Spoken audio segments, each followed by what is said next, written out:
Hey everyone, it's me, Doomlink, and welcome back to Doomlink's Random Hunts. It feels good to be back in Monster Hunter Freedom Unite, and I think we're going to 3-man this Akantor that we're hunting at the moment. Keeping in mind that there is no G-rank Akantor in this game.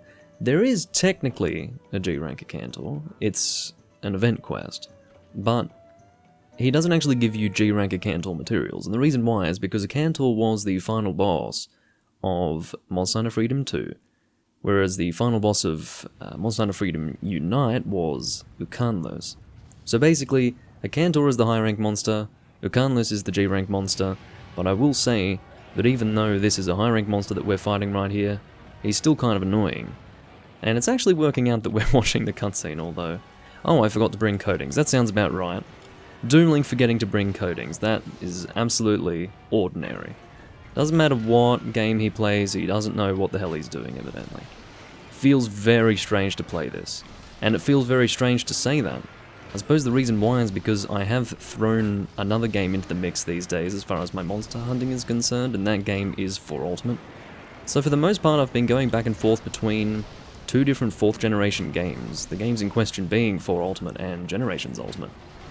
And let me say that I have been having some serious difficulties over the last maybe 5 to 10 minutes just going through Freedom Unite. As far as pressing circle to select things instead of X, it's really nasty, and trying to get out of the habit of doing that is easier said than done. But anyway, I'm going to try and pierce through the back into the head and see if that works. At the moment I'm using the Akantor bow. I believe that it is a level 2 charge for the maximum, still does really good damage. This is a bow that has good dragon damage. Uh-oh, what's happening over there? Oh, Jesus, this is never a good sign, is it? Never mind. I was expecting a disconnect after that. Well, you can't even call that a moonwalk, more like a moon slide. Oh no, Victor has a terrible host connection. I believe that he's the first one in this room. Yeah, Victor broke off. Well, there you go. What about Kudasai? What's happening with him? He seems to also be having some issues. Unfortunately, this is not ideal. Victor is currently checking his ping to Huntsdiverse, and it's not looking good, because the thing's not even pinging back right now, so... yeah, always a good fucking sign. But either way, he has 100% packet loss, which is always a good fucking sign. In other words, we're gonna have... and he says, yeah, I'm gonna have to stop playing for now. No kidding! Anyway, so, aside from the fact that everyone on Huntsdiverse has fucking dog shit connection, we're gonna have to go and 2-man this thing. I didn't see... oh my god, I'm having a problem. I'm literally being put in the corner.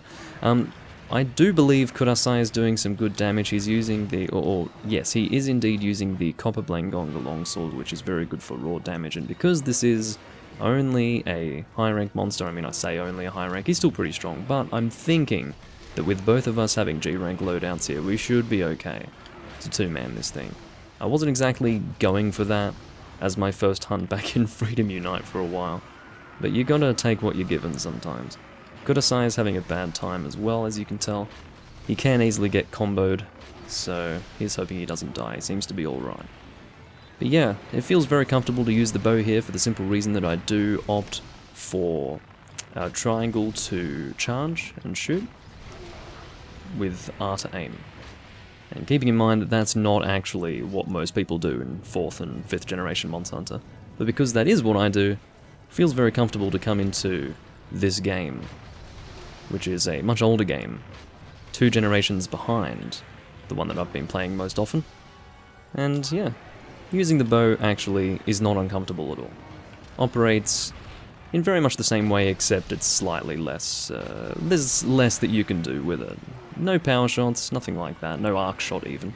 Arc shot was first introduced in Portable 3rd, and I will be playing a little bit of Portable 3rd at some point as well, so do expect that. Okay, I need to get my stamina back. I don't think I have any stamina skills, do I? You can see that my skills are kind of, well, not very exciting, but the reason why is because this is Freedom Unite. Getting lots of skills is pretty much reserved for full armor sets.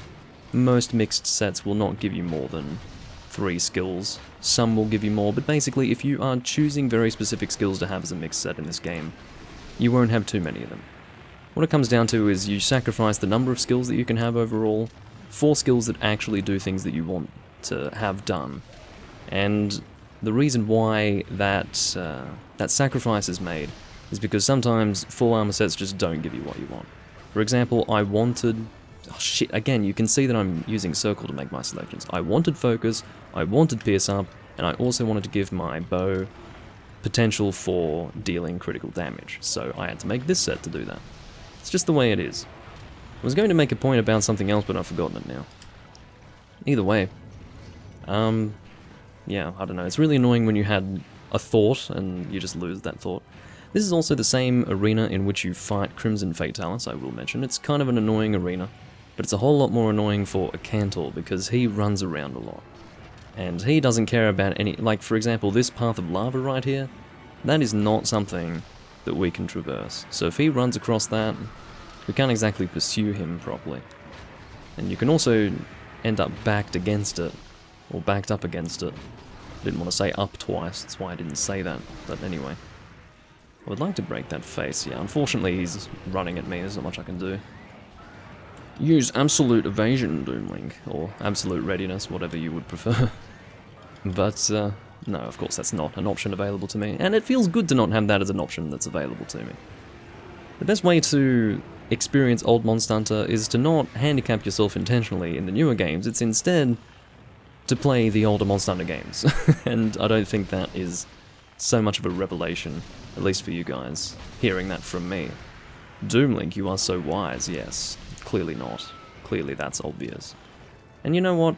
Playing the older Monster Hunter games is where I am most comfortable, and I've said this many times before, playing Freedom Unite, while you do need to get used to it for a little bit, at least if you're someone like me and you've been playing a lot of Generations Ultimate and 4 Ultimate these days, it's very comfortable once you do get back into the groove, and yeah, or it's very fun at the very least.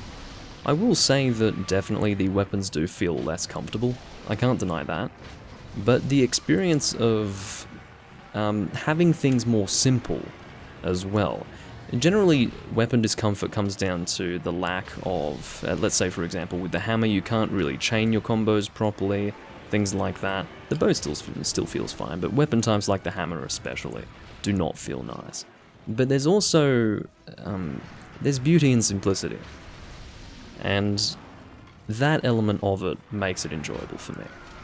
I enjoy being able to do simpler combos and have that be the best damage that I can actually deal. So for example, with the longsword, you can't do the actual full spirit combo because there's no, there's no level up of your spirit gauge. That doesn't exist. You do have a spirit gauge, it just doesn't go from white to yellow to red. It's just a single level thing, and there's no final spirit slash. So what that means is that your combo with the longsword is rather simple. And while it might be a bit weird at first, especially if you haven't played the game before, oh, I'm actually at risk. Thankfully I wasn't even able to get a dive in there. You can see one of the worst things about the older games, and I will concede that this is a bad thing, is that when you are pushed up against a wall, your camera goes nuts. And if you think it looks bad here, wait until you play first generation Monster Hunter. It's even worse at that point. But anyway. We do have a burrowing Akantor here, and I am especially frustrated. Again, I'm pressing the wrong thing. I'm especially frustrated that I didn't get any coatings. I do have power and poison. Where is he? Come on, Akantor, don't be shy. Where are you popping out of? Of course, it is important to stay away from him wherever he does pop out. Oh my god, he's going to do a dragon breath. Okay, have to be ready to avoid this. Fortunately, he's not doing a sweeping dragon breath, and unfortunately, because I play so many Monster Hunter games, I cannot remember if he does the sweeping dragon breath in this game. May even be a G rank thing. And of course, there is no G rank Akantor. The first G rank Akantor was in Monster Hunter 4 or 4 Ultimate, one of those two games. But yeah, hopefully he's not long for this world. We'll have to assume that he is taking heavy damage from the two of us, because we are at a rank higher than he is. Okay, let's go for that face. I also love the piercing sound of first and second generation. It's very, how do I say, satisfying. Whereas the most unsatisfying piercing sound would have to be the portable third piercing sound, because there is no piercing sound. So technically you could say that that doesn't even fit into the equation, or rather fit into the discussion, because if there is no piercing sound, then you can't compare it. But basically, and I've mentioned this before, and I think you guys have seen it as well, if you do pierce a monster, in Portable Third. There's no real pierce sound. Actually, I can't even remember how it is with bows, but I can say that that's definitely the case with piercing ammunition. Maybe it does make a piercing sound with arrows, but I can definitely say with pierce shots, it's like shooting a monster with normal ammunition, but you see it pierce. It's really awful. Well, Kudasai is having a bad time, to the extent where he has now lost his life. I did flinch Akantor, but unfortunately not soon enough to prevent Kudasai from dying. Jesus, this is not looking good for me either. Unfortunately, I do have defense down. Do I want to Ancient Potion? Probably not. At least not yet. In case I do die, I think it's important that I keep my Ancient Potion on me. Or rather, not actually consume it at this time. But yes, of course, the defense down of Akantor is a thing from the original Akantor experience, and yes, it does make him, in my opinion, a little harder than Ukanlos. Okay, that tail is going to move quite a way, so we needed to do that. You can see I'm in the worst possible position to fight an Akantor. This circular fucking area here that's tiny, awful. Awful place to fight an Akantor, who, once again, can move across all of these, I guess, lava rivers, lava veins, I don't really know what to call them, but yeah, we can't, he can, and it sucks. I like to aim for the arms, not because I think they do more damage, but because it feels like I can pierce more, because they have to, like the arrow has to first pierce through the arm and then go through the body, and generally with pierce, whether it be with arrows or ammunition, it is better to go for more piercings than go for weak parts of the body. That is unless the weak part of the body is rather large, and therefore you can get multiple piercings through said weak part. Now, I don't know if you just saw that there, but as I shot that arrow through Akantor, it didn't deal any damage, it didn't hit him. And the reason why is because in first and second generation, monsters actually have an invulnerability period while they are in their tail cut animation. And it's really annoying. And when I mentioned staying away from this guy when he's coming out of the ground, well, that is exactly why. It fucking hurts when you get hit by that. And you can see that even though this is a high rank monster, he has a lot of health, and he also deals a lot of damage, particularly if you're like me, and you're suffering from the effects of defense down. So, here's hoping that he won't last too much longer. I think I said that 5 minutes ago. But this time I feel more, well, I feel more comfortable with the idea of this guy dying soon. Well, what I mean by that is that I was sort of talking out of my ass before, but now I actually think that he is going to die soon. Sometimes I like to say things out of blind hope. You know how when you say something hopefully, it can create the situation where it actually happens? Well, yeah, that's what I was going for before, but now I actually think he's kind of going to die soon. Oh, Jesus. See, the width of his arms makes it so that he's very difficult to avoid. And I'm actually losing most of my healing wares here. We will not fail this Akantor, unless that guy, of course, does die a third time. At least that is the nature of my conviction. I feel that we will be okay, as long as he doesn't die again. Although I am starting to run out of healing wares, so if this guy doesn't die in the next 2 minutes, I'm probably going to have no more healing wares left. Annoyingly. Getting those piercings through the tail. I believe the tail is actually a good shot zone. Although I can't be 100% sure of that. I just feel like I saw that at one time while I was looking through the hit zones of the monster. Could always be wrong, but it feels like it would make sense. Again, this weapon is pretty good. It just would have been a little better had I brought my coatings. It's funny, I was just doing a hunt before in... Oh, there we go, that is a dead Akantor. But I was just doing a hunt before where I was fighting a double Bolt Reaver Astalos quest. And I forgot my coatings, so yeah. Sometimes things don't change, do they? Oh Jesus, this is how you know I've been playing too much Generations Ultimate. I'm not even crouch carving in frickin' Freedom Unite. Terrible. Anyway, as you can see, we are getting... Oh, again, I'm pressing circle to make my selections. I need to give everyone... Well, everyone, I say 2 people I need to give friendship points. How do I even do that? I've actually forgotten the command. Anyway, what I was going to show you was that I do actually carve high rank materials here. Shell and claw. Now, while the words shell and claw usually refer to low rank materials. Oh, I do have a tail here, you're right. Fucking pressing the wrong buttons as usual.